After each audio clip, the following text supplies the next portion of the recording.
Tito capítulo 2 versículo 8, palabra sana e irreprochable, de modo que el adversario se avergüence y no tenga nada malo. Y es fácil hablar desde afuera. Entonces el testimonio que tú das hoy, te lo digo yo, reconstruye vida. Y continuemos. Yo te decía que he sido criticada por dar mi testimonio. Sí. Porque oye, ¿cuál es el problema? Te voy a citar la Biblia. La Biblia dice, en el Salmo 34:5, que los que miraron a él fueron alumbrados y sus rostros no fueron avergonzados. Amén. Entonces hay un punto, Dios ya cambió mi vida, la gloria es para él, hace unos años. Pero hay gente que no ha recibido transformación de parte de Dios. Entonces cuando tú no has sido libre, tú no vas a poder observar lo que Dios hace en la vida de otra gente. Entonces yo di esa entrevista, de la cual tú me hiciste mención, y yo dije que no iba a dar una entrevista más.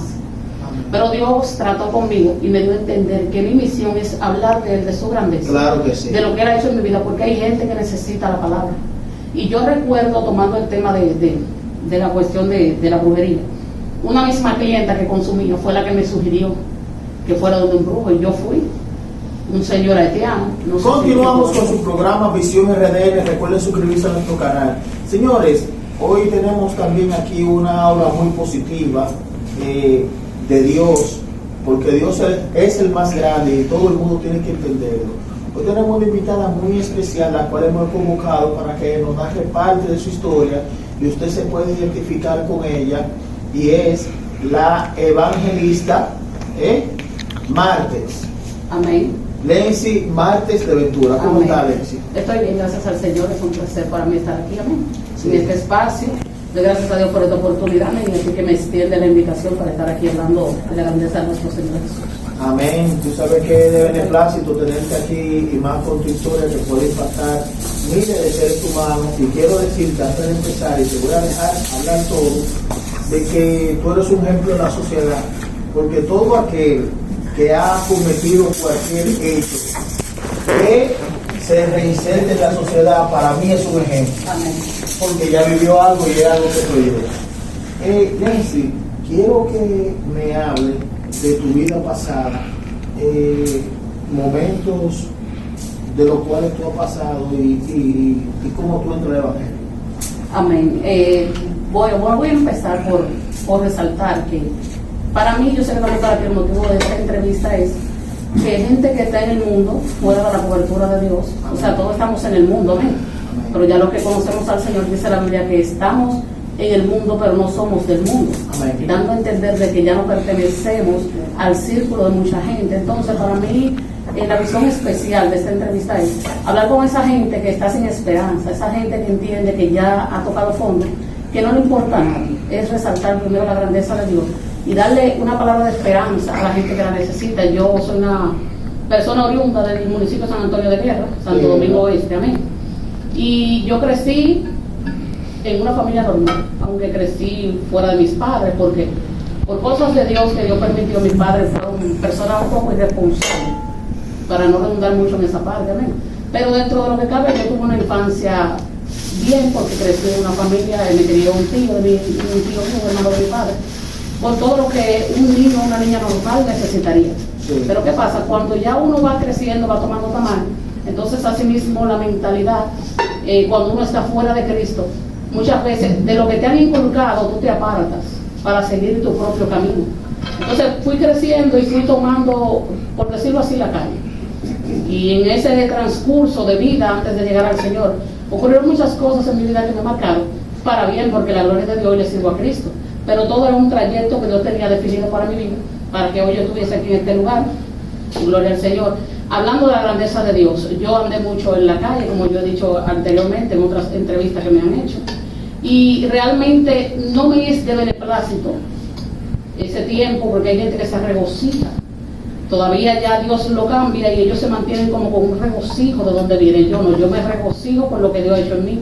Yo estuve en las calles, por decirlo así, yo toqué fondo en el mundo, porque yo hice cosas que las cuales hoy yo se la doy de ejemplo a otro, para que entiendan que aunque tú estés en un camino que tú entiendas que es correcto, no es el correcto. Sí. Porque cuando nosotros caminamos de espaldas a Dios, entonces nosotros no estamos haciendo lo que Dios le agrada. Yo me llegué un tiempo de que cuando empecé a coger la calle, por decirlo así, antes de tener hijos, yo andaba en la calle porque me gustaba, pero luego de que ya yo tuve hijos, entonces tuve que incurrir en ciertas cosas, tener ciertas faltas como mujer, como ser humano, que me llevaron ya cuando yo tenía hijos por una obligación. Y tú no puedes resaltar, un ejemplo, una falta que tú en ese momento entendías que eras grave, pero que ya gracias a Dios tú estás en buen camino. La gloria es de Dios. Sí, mira, yo en el trayecto mientras estuve fuera de Cristo, yo tuve muchas faltas que hoy, la gloria del Señor, Dios ha corregido en mi vida. Entonces yo en este momento yo quiero hablar con esas, por ejemplo, con esas mujeres que están en el mundo. Porque para nadie es un secreto que la gente que vive sumergido en la droga y la prostitución es menospreciada. Entonces yo como sierva de Dios hoy, yo entiendo que mi misión es darle un mensaje de aliento a esa gente. Sí. Porque en el lugar que hay muchas mujeres hoy prostituyéndose, yo estuve en aquel lugar. Y no encontré una mano amiga que me dijera, mira, Cristo te ama y quiere cambiarlo. Entonces estamos viviendo en un tiempo donde estamos golpeando lo que nos golpeaba a nosotros cuando estábamos en el mundo. Y se trata de que si tú tienes una condición, la cual yo ya conozco, amén, yo tengo que darte una mano amiga que tú entiendas que Dios te ama. Mira, yo fui una mujer, llegué a prostituirme en un determinado momento. No te voy a decir que fue algo que yo decidí, pero me llegó el momento porque yo tenía niños pequeños que no tenía cómo sustentarme y tuve que caer a la prostitución. Sí. Lo digo, no lo voy a decir o no lo digo con orgullo, no, claro. Amén, pero sí lo digo con regocijo para que otros entiendan que Cristo cambia. Que cuando el enemigo te hace caer en ciertas circunstancias para mancillarte, para humillarte, Dios tiene un plan para tu vida. Yo llegué a prostituirme, yo fui vendedora de drogas en 2 ocasiones. Y cosas que verdaderamente marcaron mi vida para responder tu palabra, desde el punto de vista hoy ya como una mujer cristiana, que yo no comprendí en aquel momento la venta de drogas. La venta de drogas. Sí, porque yo le envenené la vida a mucha gente, porque la droga es un veneno espiritual, también físico, pero es más espiritual que físico. Entonces eso fue algo que yo cargué por mucho tiempo conmigo. Porque yo siempre digo que quien consume droga se daña a sí mismo. Sí. Pero ya yo como distribuidora, ya yo dañaba a más de una persona. Y eso es algo que es penoso, que ya yo voy en el camino del Señor, la gloria es de Dios. Yo le digo gracias, Señor, porque tú me rescataste. Porque en ese momento yo no entendía el daño que yo le estaba causando a esa persona. Pero son cosas que nos quedan para testimonio, para que otros puedan ver que hay caminos que no podemos tomar. Porque la Biblia dice que hay caminos que al hombre le parecen derechos, pero su final es camino de muerte. Tú sabes algo, tú revelas algo que yo creo que es muy impactante, porque la prostitución, un ejemplo, se puede relacionar con una mujer. Bueno, no es una mujer, pero ya cuando tú hablas del tema de lo narcótico, en ese mundo peligroso, ¿cómo tú te pudiste desenvolver? Porque es un mundo dominado por hombres. Oye, ¿qué pasa, Lara? Hay un punto aquí que hay que resaltar. Sí. Sabemos que todo el que no tiene temor de Dios, hasta cierto punto, es una persona que no le teme a nada. Porque cuando yo comencé la venta de drogas, yo resaltaba en una entrevista anterior que me hicieron que yo empecé a vender drogas, por eso es que hay que tener siempre una integridad. Si tú no vas a tener una integridad, por ejemplo, como inconverso, como impío con Dios, tenla contigo misma. ¿Por qué te digo eso? Porque cuando tú tienes una integridad definida, es muy difícil que alguien te mueva a hacer algo que no sea lo correcto. Sí. Yo comencé la venta de droga con un hombre serio, porque la persona con la cual yo entré la primera vez a vender droga no era un delincuente, no era un hombre que estaba en un punto, era un hombre serio de trabajo, que trabajaba como cualquier asalariado por un sueldo. Entonces se dio una situación de que esa persona puso a un hermano a vender las drogas. Entonces el hermano también consumía drogas y se consumía las drogas. Entonces él se desencantó porque estaba invirtiendo y no estaba viendo el beneficio. Luego le pasa la venta a un amigo. El amigo hizo lo mismo. Y yo, como era una mujer, la gloria de Dios, muy arretada, que yo no le tenía miedo a nada, yo le dije, bueno, pero para que se esté perdiendo, yo la voy a vender. Pero yo nunca había consumido drogas, yo nunca había vendido drogas. Y de repente yo me fui insertando en ese mundo. Y cuando yo vine a ver, ya yo estaba, que yo andaba para donde quiera, cargada de drogas, con mi hijo incluso pequeño. Yo daba el testimonio de que yo, mi hijo de 6 meses, yo lo metí a la 42, porque la 42, sí, claro, de Capotillo. La gente la ve peligrosa en este tiempo, pero si tú te fijas en lo que es la 42 hoy, hace 16 años atrás, la 42 sí era peligrosa, porque ahora tú de repente entras a la 42, claro, está en delincuencia, pero ahora hay más baile, más mueca y más que todo. Y en ese entonces, para que tú veas lo que es no tener temor de Dios, mi hijo más grande tiene 16 años hoy, la gloria de Dios.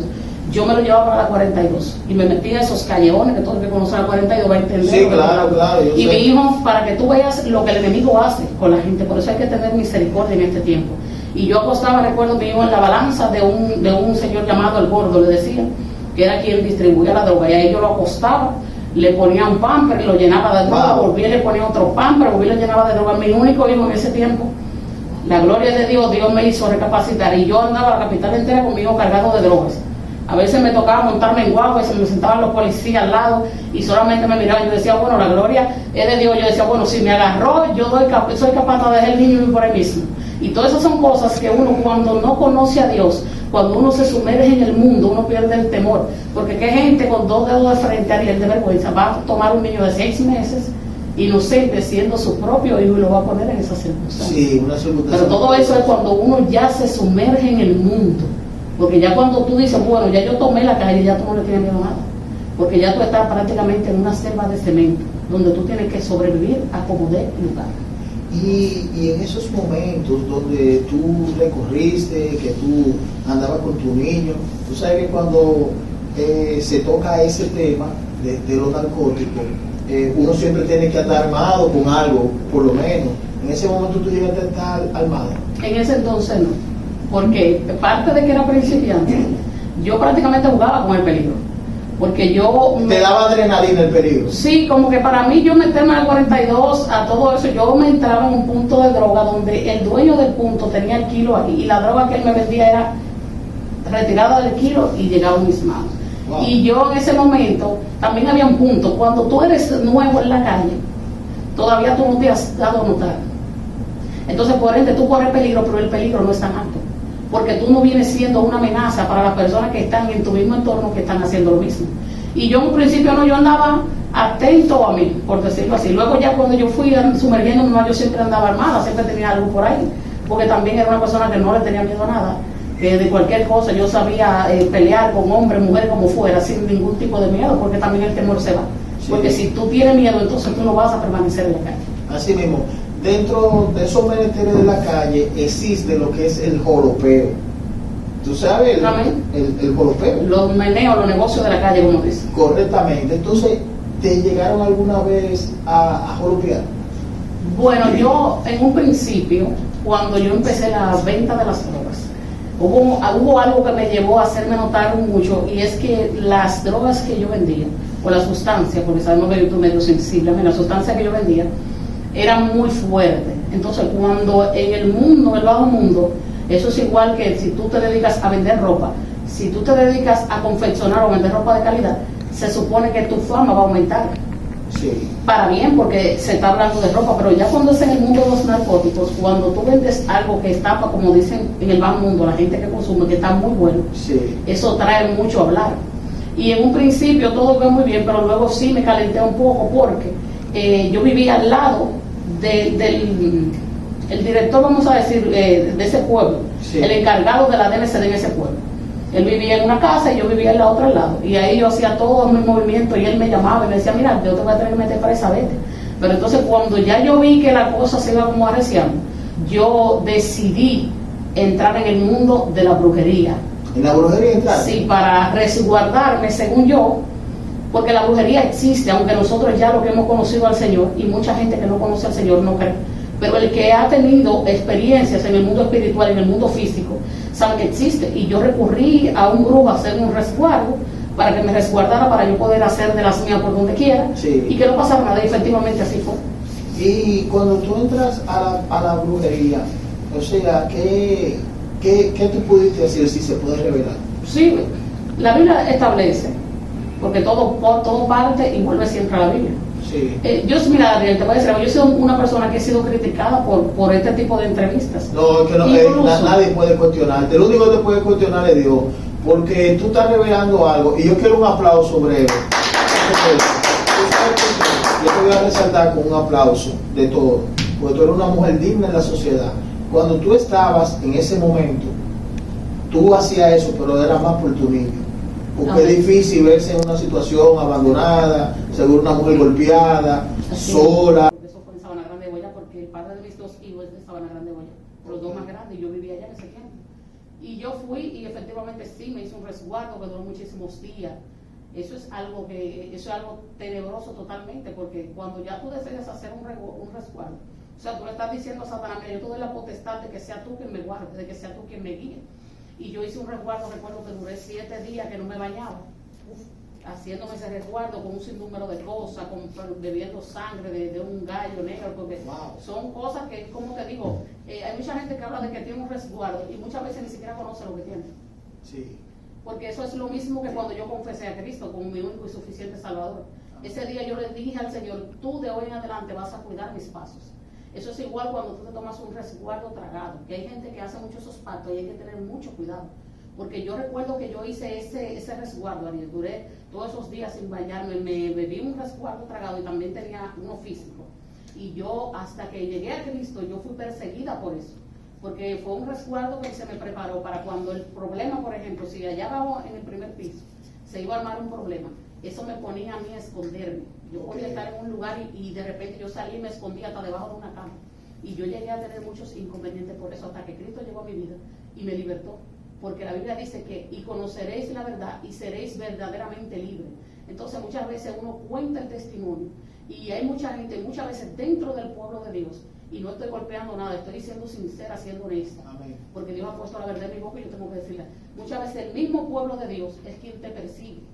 Entonces yo entiendo que si yo recibí una transformación de parte de Dios, el pueblo de Dios debe regocijarse, porque nuestra misión en este camino es darle una mano amiga a aquellos que la necesitan. Es decirle a la prostituta, mira, Dios te va a cambiar, porque yo fui prostituta. Incluso yo veo ciertas cosas y mi espíritu se acongoja, porque yo digo que veo a algunas personas atadas, yo digo, pero yo tenía más demonios que esa persona, yo tenía más pecados que esa persona, y yo veo personas, todos los pecados de la presencia de Dios son iguales, pero yo veo gente que mata a otro por ciertas debilidades, y yo hablaba con mi esposo y le decía que hay gente aquí ya, por ejemplo, ya yo soy una mujer cristiana, yo no puedo golpear a la prostituta. Yo al que vende droga no le puedo decir que se lo va a llevar el diablo, aunque la Biblia establece que todo el que le da la espalda a Dios le espera un infierno, que si Cristo viene y todos nos arrepentimos, ya hay un lugar de tormento que está reservado, pero yo ya que luego Dios me limpia, yo no puedo golpear lo que me golpeaba en el mundo. Se supone que yo tengo que decirle al que vende droga, mira, deja la droga y ven a Cristo. Claro, porque esa Biblia que tú tienes, tiene relatos, tiene hechos. Y dentro de esos hechos hay hechos malos. Amén. Entonces esos hechos también, esas historias es para que la gente vea y recapacite. Claro. Entonces lo que tú estás relatando, ahí es una historia que tú la viviste. Amén. Y por eso hay que ver ese tipo de relatos. ¿Cuál fue el momento más difícil en esos menesteres? Bueno, lo más difícil. Lo que tú creas que fue algo que ya tú dijiste, wow, ya yo voy a dejar esto, pero tengo miedo, me iba a pasar esto o algo. Bueno, si te soy honesta, yo tuve muchos momentos de tormento en mi vida. Y había momentos en mi vida donde yo me atribulaba. Y yo clamaba a Dios. Y yo decía, Señor, porque ya cuando llega un momento que aunque tú vives en el mundo y te envuelves en las cosas del mundo, hay un momento que cuando Dios ya determinó de que tú eres de salvación, María, aunque tú no hayas sido cristiano nunca, todo eso que en un momento determinado te refleja un gozo, hay un momento determinado en que es tristeza, hay un momento determinado en que tú te atribulas. Y yo recuerdo que yo siempre le clamaba a Dios y yo me sentía menospreciada hasta por mí misma, porque yo le clamaba a Dios de una manera incorrecta, por cuanto yo no tenía lo que era la visión espiritual. Y yo le decía, Señor, pero ni siquiera tú me quieres. Pero yo, el momento donde yo entendí que yo había cruzado ciertos límites, aunque fue bajo una condición, porque muchas veces la gente va a ver desde su punto de vista y te va a decir a ti, no tener comida para un hijo no es motivo para prostituirse. Sí lo es, porque cuando tú tienes un hijo que depende de ti, inocente, que tú no le puedes decir no a él, que aunque tiene sus padres vivos, vamos a poner hablando de 2 o 3 niños, tú no puedes contar con ellos, esto es puta. Cuando yo vi que yo tuve que prostituirme, porque yo tenía 3 hijos, los 2 más grandes, de un hombre serio, porque todo el mundo tiene altas y bajas. Aún la persona más correcta hay un determinado momento en que actúa como cualquier persona común, y un pequeño que siempre ha sido mi responsabilidad. Cuando yo tuve que tocar fondo y estar en los cabarets, como se le llama, entonces yo me sumergí más en el mundo, porque yo entendía que yo no tenía esperanza, porque toda mi familia vive en el mismo pueblo, pero yo siempre me acostumbré a serme responsable de mis actos y siempre comprendí que lo más valioso que Dios me había dado eran mis hijos y que yo tenía que velar por ellos. Y cuando ya yo me vi en el mundo de los cabarets, entonces ahí yo toqué fondo. Toqué fondo y entendí que yo tenía que darle un cambio a mi vida, pero no era en mi tiempo, era en el tiempo de Dios. Amén, el tiempo de Dios perfecto. Bueno, el tiempo ha llegado, pero tú sabes que te vamos a estar invitando, sabes que este programa tiene la puerta abierta y sé que miles de personas se van a identificar contigo.